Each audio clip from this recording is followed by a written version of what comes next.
Quando a gente pensa no Terceiro Reich, vem à cabeça tanques, propaganda, né? Mas a história não para por aí. Tinha algo muito mais bizarro acontecendo nos bastidores. Uma força estranha chamada ocultismo. A gente está falando de sociedades secretas, de mitos antigos, de rituais bem esquisitos que ajudaram a moldar uma das ideologias mais terríveis que o mundo já viu. É essa conexão sombria que a gente vai desvendar hoje. Olha, essa frase aqui, ela resume perfeitamente o nosso papo. E é bem por aí, sabe? A ideologia nazista foi tão, mas tão mergulhada nessas crenças ocultas que às vezes a realidade parece até mais maluca que um filme. Então, nosso trabalho aqui vai ser justamente esse: separar o que é fato do que é pura fantasia. Discos voadores nazistas, sociedades secretas, poderes sobrenaturais, é o tipo de coisa que a gente ouve por aí e já pensa, será? Mas vamos lá, o que disso aí é lenda e o que tem algum fundo de verdade? O nosso objetivo aqui é mergulhar nos documentos, na história de verdade, para entender o que aconteceu de fato. Então, para começar, vamos entender de onde vieram essas crenças. A gente vai ver que essas ideias místicas não eram só um detalhe esquisito, não. Elas foram, na verdade, uma ferramenta muito poderosa, usada para construir e justificar tudo que o Terceiro Reich fez. É que para os nazistas, política não era o suficiente. Eles queriam criar um universo de crenças completo. E para isso, eles pegaram um pouco de fatos, um bocado de meias-verdades e uma dose gigantesca de fantasia. O resultado? Uma ideologia tóxica que, olha, envenenou a mente de líderes como Hitler e principalmente Heinrich Himmler. E isso aqui não era um passatempo não, tá? Era a base, o fundamento de tudo o que eles fizeram. Mas beleza, de onde saiu tudo isso?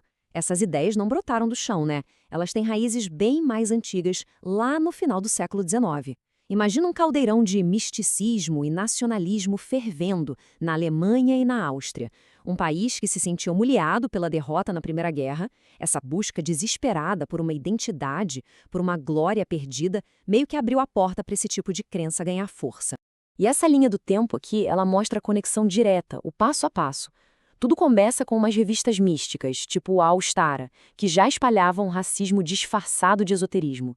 Daí, essas ideias inspiram a criação de sociedades secretas, como a famosa Sociedade Thule. E adivinha? É de dentro da Thule que nasce o partido que, mais tarde, com o Hitler no comando, vira o Partido Nazista. É impressionante como o caminho do ocultismo para o poder foi bem rápido. O nome dessa parada toda era Ariosofia. Pensa nela como se fosse o código-fonte, sabe? A base intelectual de muitas das crenças nazistas. Era basicamente um sistema que pegava símbolos místicos e mitos antigos para justificar uma coisa bem terrível. A ideia de que existia uma raça ariana superior e que, por isso, eles tinham o direito de perseguir todos os outros, principalmente o povo judeu. Essa citação aqui é de arrepiar, principalmente quando a gente descobre de onde ela veio. É daquela revista, a Ostara, uma publicação que o jovem Hitler simplesmente devorava. O autor aqui está defendendo abertamente a eugenia, a eliminação de raças inferiores como se fosse um dever sagrado. Ou seja, essas não eram ideias jogadas ao vento, não. Elas estavam sendo plantadas diretamente na mente do cara que se tornaria um dos maiores ditadores da história. Ok, então a gente tem essas ideias malucas circulando. Mas quem foi o cara que pegou tudo isso e tentou transformar em política de Estado de verdade? Esse cara foi Heinrich Himmler. Ele foi o grande arquiteto por trás da tentativa de institucionalizar o ocultismo dentro da SS, a sua tropa de elite. E o centro de operações desse plano todo era o castelo de Wewelsburg. Himmler pegou esse castelo e começou a reformar tudo, com um plano bem específico: transformar o lugar numa espécie de Vaticano pagão para a SS. Seria o epicentro de uma nova religião germânica feita para substituir o cristianismo. Um projeto, assim, grandioso e para lá de sinistro. E lá dentro, os oficiais de elite da SS passavam por todo tipo de ritual bizarro. Existem relatos de sessões de meditação em silêncio total, de tentativas de contato com reinos espirituais, celebração de festivais pagãos como o solstício. O objetivo era claro, era uma lavagem cerebral, uma doutrinação para transformar esses homens nos guerreiros arianos perfeitos que o Himmler tanto sonhava. E falando em obsessões, uma das mais estranhas de Himmler era com a caça às bruxas. É sério, ele chegou a criar uma unidade especial dentro da SS só para pesquisar os antigos julgamentos de bruxas na Alemanha. Mas por quê? Qual era o interesse dele nisso? A resposta, como quase tudo nesse regime, está na ideologia antissemita. Um dos principais ideólogos do partido, o Alfred Rosenberg, inventou uma teoria da conspiração completamente maluca. Ele dizia que a caça às bruxas tinha sido, na verdade, um plano dos judeus para exterminar as mulheres alemãs. Himmler, claro, acreditou piamente nisso e botou sua unidade especial para trabalhar tentando provar essa mentira histórica. E é importante entender que essas crenças não ficaram só nos rituais secretos do castelo, não. O regime nazista foi além. Eles tentaram promover essas ideias como se fossem ciência de verdade, criando toda uma pseudociência para justificar as políticas raciais e a visão de mundo deles. O melhor exemplo disso, talvez o mais bizarro, seja a tal da teoria do gelo mundial.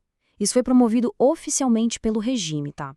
A teoria dizia que o universo era feito basicamente de gelo e que umas luas de gelo teriam colidido com a Terra no passado, causando coisas como o dilúvio da Bíblia. Era, no fundo, uma tentativa de criar uma ciência ariana, uma história que colocava os alemães no centro de um grande épico cósmico. Para os nazistas, a briga era até dentro da ciência. Eles tinham essa ideia de que a ciência tradicional, que eles chamavam de materialista ou judaica, estava errada. No lugar dela, eles queriam promover uma ciência germânica, que uniria o físico e o espiritual. Na prática, era uma ciência que não queria descobrir a verdade, mas sim confirmar a ideologia deles. Uma ciência onde a intuição e o sangue valiam mais do que qualquer prova ou evidência. Bom, então, voltando à nossa pergunta lá do começo, como é que a gente separa o mito da realidade nisso tudo? Onde que a fantasia acaba e o impacto real na história começa?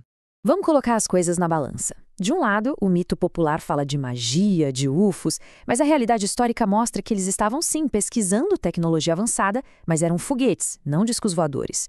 De outro lado, a gente imagina uma religião pagã dominando o país, mas a verdade é que menos de 1% da população realmente aderiu a essas crenças. E o poder nazista, no fim das contas, não veio de forças do além. Veio de ferramentas bem mundanas, uma organização eficiente, uma propaganda avassaladora e o carisma de um líder.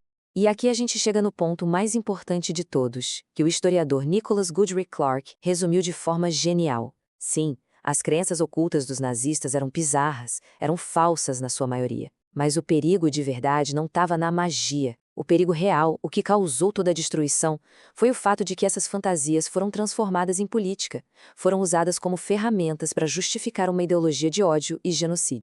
E tudo isso deixa a gente com uma última pergunta, né? Por que essa mistura de mito, de ocultismo, com um dos capítulos mais sombrios da história?